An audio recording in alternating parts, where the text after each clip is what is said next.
Welcome back to the YouTube channel. Today I'm gonna dive into how you guys could get paid a bit more money when doing your content creation for brands. So this works very well if you're stuck around 2, 3, 4K and you wanna pass that 5 grand mark per month. This is the way to do it. It's not just about offering more videos or offering more content, but really become part of their creative team, their creative strategy, so that you can charge higher prices. So we'll dive into it and I'll lay out everything on the side here, but I want to start with just explaining some terminologies that if you guys do not know, it will be very hard for you guys to actually achieve 5 grand, 6 grand, and even beyond. So the first one we're going to start with is CPA. So CPA is cost per acquisition and CAC or CAC is customer acquisition cost. They mean exactly the same thing, and this just means what is the amount of dollar that you're spending to acquire a customer. If you're selling a $50 product and you're acquiring a customer for $50, you have no profit left. You have to play on the back end, which is the LTV, lifetime value. Now, why is this important?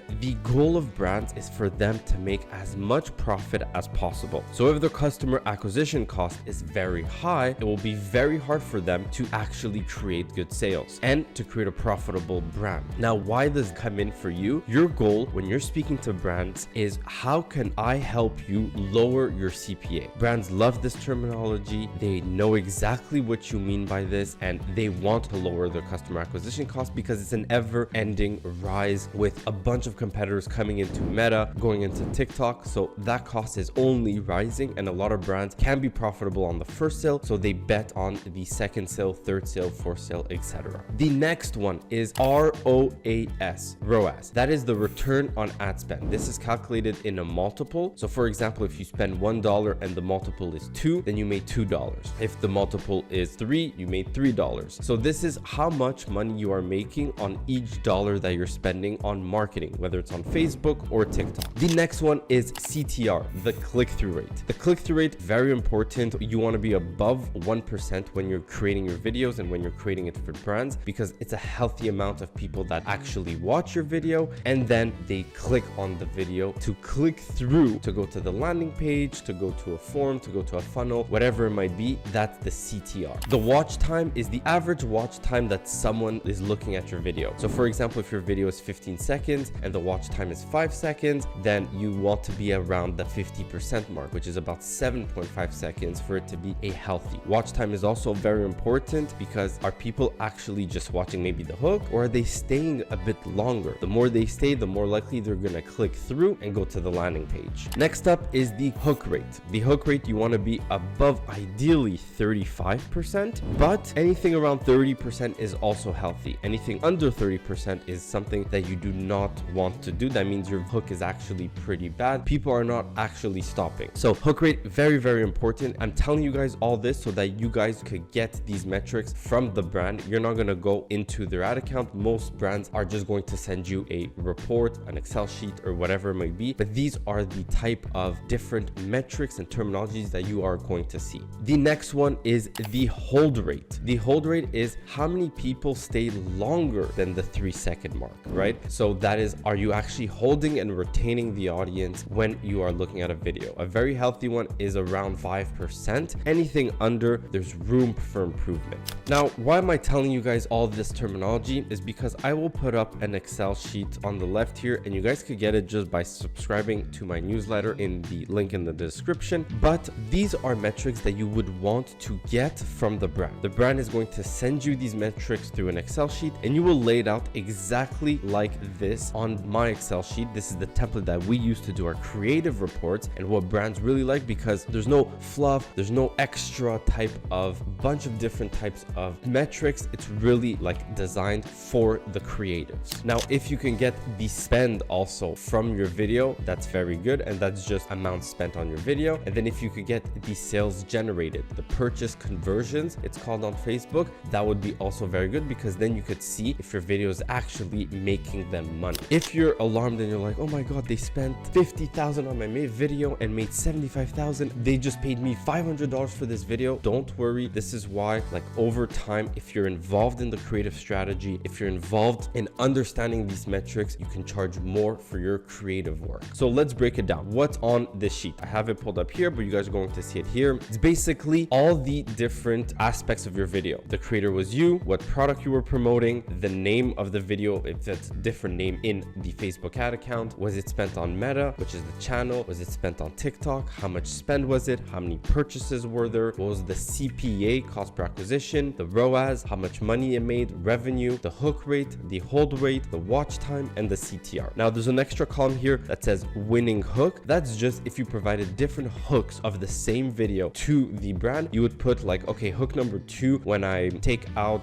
the patch from my forehead or whatever it might be, that was the winning one. Now to go a step further and to provide even better reporting for brands, what you're going to do is lay out exactly what product was promoting, what age range was the creator, so your own age range. If you want to put a range like 25 to 30 because I look a bit younger or whatever it might be, an age range, gender, the avatar, so are you a millennial city girl, are you Midwest mom, whatever it might be, put an avatar, what was the angle of the video, and what was the concept of the video. So 2 different things. The angle is mostly like it's eco-friendly, and then the concept is environmental consciousness, right? Angle is a bit more specific, and concept is just the overall concept of the whole video. Now once you lay this out and you present this to the brand, you could tell them exactly what you will do in the next steps. So you could tell them something along these lines. You could say, look, this product that I promoted, you sent me 3 products, but this product did the best. The age range was 25 to 30. I'm about that age range. The gender was female. The avatar was Midwest moms, for example. Then the angle was eco-friendly, and concept was environmental consciousness. So all that, you can tell the brand now, like, you know what? The next type of content that I do will be based on the angle that I want and the concept that I want. Now, a step further of what you could provide to brand is like, you know what? I have a great friend that's also a UGC creator, and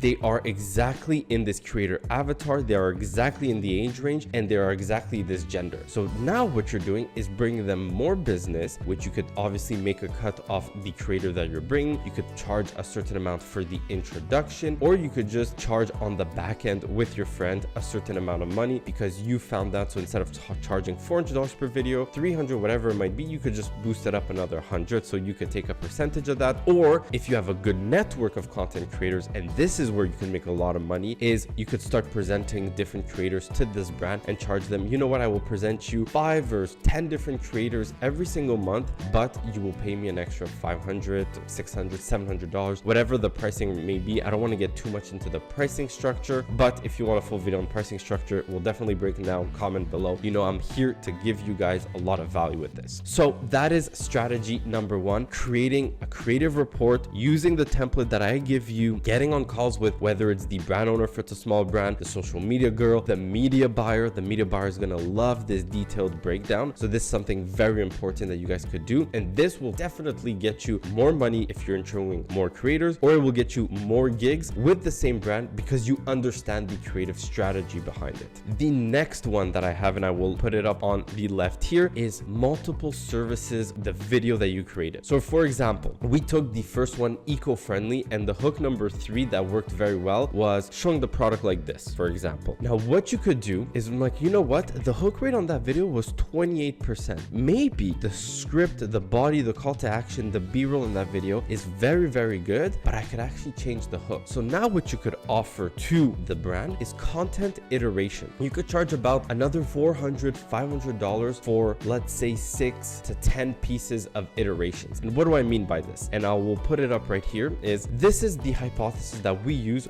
when doing iterations. So for example, the ad number 2 was winning, and what I want to change in here is the hook. So you could see now that there are a lot of different things that you can change. You could either change the hook of the video, you could change the duration, make it maybe shorter, and this you will only understand and know from the metrics that you find. If the watch time was low, that means people are not watching the body, so maybe making it shorter could be a benefit. Moving building blocks. What does moving building blocks mean? This means just moving the B-roll inside of the video, meaning if you did a B-roll in front of your window golden hour showing a cream, maybe putting that B-roll a bit towards the end to show the after effect of the glow would be better instead of at the 4-second mark or the 5-second mark. The next one is just voiceover. voiceover, new script, keeping the exact same video, but just doing a voiceover, sending it to the brand, and they will input it into your video, so that maybe it was the script that wasn't actually very good. Maybe the B-roll was very good, the watch time was very good, the hook was very good, but maybe there's something missing. So you could change the script, give them a different voiceover, and there you go. That's an iteration that doesn't actually cost you a lot of time to do, but it's very valuable for the brands. The next is the CTA, call to action. So if your click-through rate was actually not that good, what you can do is you can change the CTA. So what does this mean? You change the last maybe 3, 4, 5 seconds of the video. So instead of just being like, guys, click the link in my bio, you could say something and make a whole new part of the video, the last 4 seconds, of saying, guys, they are selling this out. It will be on sale for Black Friday, Cyber Monday, whatever it might be. That's an iteration that the brands will use. They will put it into the end, and that makes it a new video. The next thing is new B-roll. New B-roll is just keeping the same entire video, but where you have your B-roll inside the video, you will send other clips so that they could incorporate it into there. Now, if you're the editor of the brand and they actually require you to edit, then you will need to rearrange this on CapCut, which is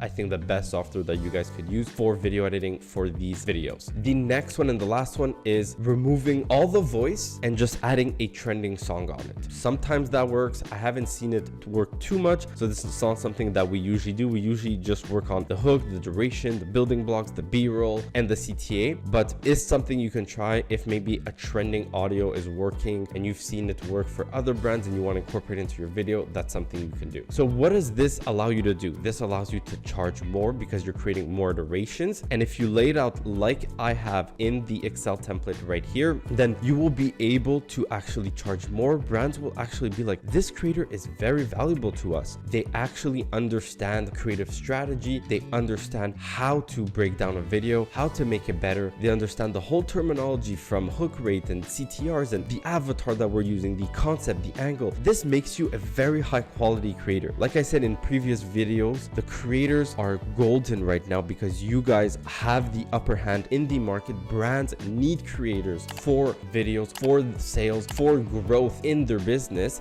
but there's a shortage of good quality creators. There's not a shortage of creators because there's a bunch of creators out there. Most of them are not that good, and this is why I want to make you guys very high quality content creators so you guys could earn a lot of money and you guys have the upper hand in this. So these are the two different ways that you guys can use to get high paying gigs, to increase your prices, to charge more for iterations. So this will definitely pump you up to over 5 grand, 6 grand, 7 grand even, and you're stacking your skills on top of it. Now, this video was helpful. I really appreciate you guys watching. All I ask is that you guys subscribe or like. That helps the channel a ton, and I come out with weekly videos about everything with content creation, entrepreneurship, or my past experience in e-com. So I'll see you guys on the next one.